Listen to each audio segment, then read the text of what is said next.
প্রিয় দর্শক আসসালামু আলাইকুম। তো দর্শক যাকে দেখতে পাচ্ছেন তার নাম হচ্ছে ইভা। ইভার বিয়ে শাদী হয়নি, ইভা থাকে ফুপির কাছে। তো ফুপা খুবই ইভাকে অনেক খারাপ কথা বলে, বাজে প্রস্তাব দেয়। ইভার খুব খারাপ লাগে, কি করবে।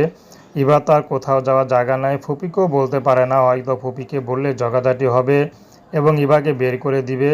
উভয় দিকে জ্বালা। এখন ইভা ইউটিউবে এসেছে বিয়ে শাদীর জন্য, যেহেতু ইভার বিয়ের বয়স হয়েছে। ইভা চাচ্ছে ভালো একটা জীবনসঙ্গী, যে তার সুখে দুঃখে পাশে থাকবে, তাকে কখনো ছেড়ে যাবে না, এমন একজন মানুষ পেলে ইভা বিয়ে শাদী করতে রাজি আছে। এবার ব্যক্তিগত কোনো পছন্দ নাই। এবার খুব পড়াশোনার ইচ্ছা ছিল, কিন্তু অভাবের সংসার, পড়াশোনাটা হয়নি। এখন যদি বিয়ে শাদী করে ঘর সংসার করতে পারে তাহলে এবার তাতেই খুশি। তো দর্শক, এই ছিল এবার জীবনের সংক্ষিপ্ত জীবন কাহিনী। তো প্রেম, ভালোবাসা, বিয়ে শাদী করা একান্ত আপনাদের ব্যক্তিগত ব্যাপার। আসুন আমরা ৫ ওয়াক্ত নামাজ পড়ি, দেশের সেবা করি।